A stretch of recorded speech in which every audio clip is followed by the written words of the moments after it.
Hello everybody, I'm a practicing therapist and a doctoral student of psychology. Today I wanted to go over the, secrets or like the indirect placeholder word. I'm not even sure how to title this quite yet. Yes, we'll say secrets for now. The secrets to make an avoidant fall in love. There are quite a bit, but I'm going to go over 5.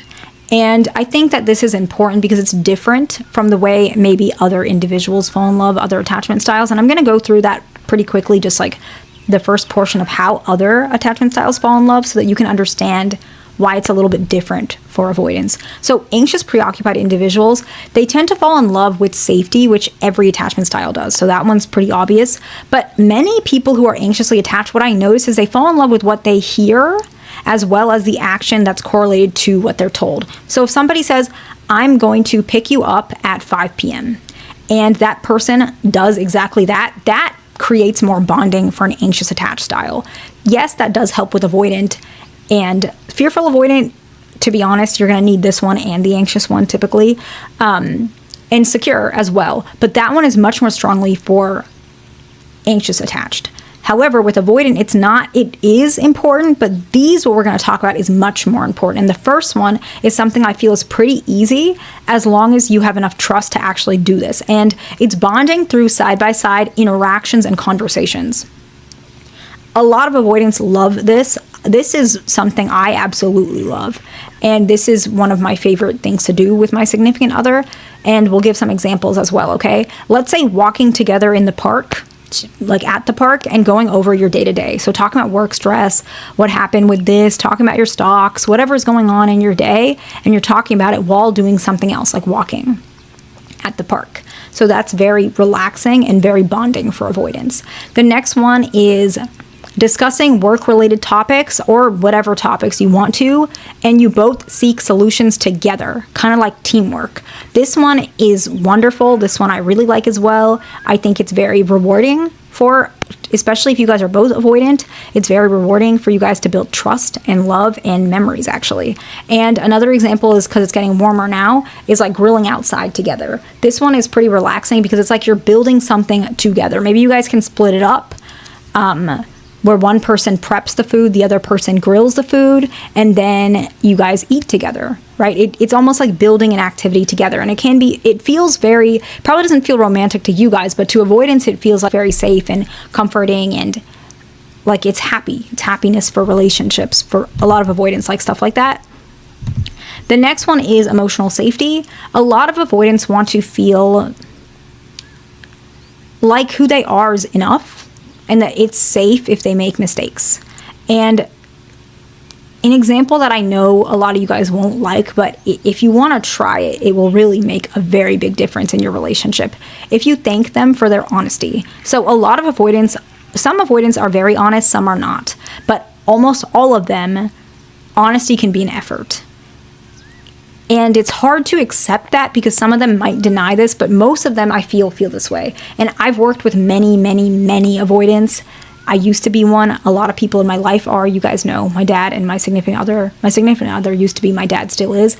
And not one of them, I feel, would not appreciate this. If you thank them for their honesty, they feel like, okay, their efforts to put the time and the vulnerability to be honest with you, instead of you reacting poorly, you thank them and you understand that it's hard, and that's all they want. It'll help them to be more open with you, and it'll encourage you guys to have a more closer connection in your relationship and just more honesty in general. The next one is that you listen before reacting when they express themselves. If they're saying something that maybe you don't want to hear, it's going to happen. Every relationship, you heard something that your significant other told you that you didn't like. It's going to happen. However, how you react makes a big difference between if they're going to adjust that, if you're going to adjust, or if you guys just have a safe space for one another. Listening before reacting when they express themselves, okay? The next one is built-in space. I've talked about this before, but I think it's very important. I think people don't realize how important it is. If you have a day-to-day relationship where there's not space built in, your significant other is going to be wanting that space. So they're going to be pulling away from you very frequently because they feel suffocated by the relationship. However, if the space is built into the relationship, they have less motivation for actually wanting space because they already know they have it. It's not being taken away. So examples, have days where you're not seeing each other. That sounds obvious, but a lot of couples, they see each other very frequently. Even if you're a secure couple, you guys might see each other many times a week. That's not as common for avoidant couples. It's really not. And so if you have that built-in space, seeing each other a little bit less frequently, they're going to be less likely to cancel. They're going to be less likely to be irritable. They're going to be less likely to pull away. And they're going to be more communicative when you guys are together. And it'll help with the romance and intimacy in the bedroom if that's something that you guys are comfortable doing. The next part of the built-in space is you want to have moments where you're without each other for a long period of time. Now, this doesn't mean like not talking. I'm going to explain it. A good example is like going on a solo trip. That doesn't mean you're going to leave for like a year. That's not what I'm saying. I'm just saying a couple days where you guys have more further proximity from one another so you guys can really appreciate the space that's given and the trust that you guys have when you're not around each other. The trust is more important. It's pretty significant to avoidance that they feel like you can do things independently by yourself and they can do stuff independently, and you guys afterwards can still come together and have a lot of conversation about those trips, and that's really comfortable as well. Just like the first one we talked about, bonding side by side, after a trip you guys can do something together and have those conversations about what you or your significant other did on a trip. The next one is acknowledging their efforts. So acknowledging efforts is very important, but it's also important what kind of effort you're acknowledging. Because some things that you think, how do I even put it? Some things you won't realize is effort because it's not effort for you. And so honesty was an example I gave earlier, and that's a good one. But you can even acknowledge, I appreciate you being here. I appreciate the efforts that you do for our relationship. I appreciate the commitment you put through for us. I appreciate that you make our relationship work. Whatever it is, those acknowledgments are very important. Those are pretty fundamental. But there's another part of acknowledgement that I think a lot of people miss, which is really important. You want to ask for acknowledgement back. And this is going to create that bridge between their affection towards you and your affection towards them. It's going to make the relationship also feel more solid. So let's say, for example, you're anxious, preoccupied, and you tend to crash out when they go on trips. We were just talking about trips, so let's use that as an example. And you're putting effort to not do that, and so you're telling them you're working on it.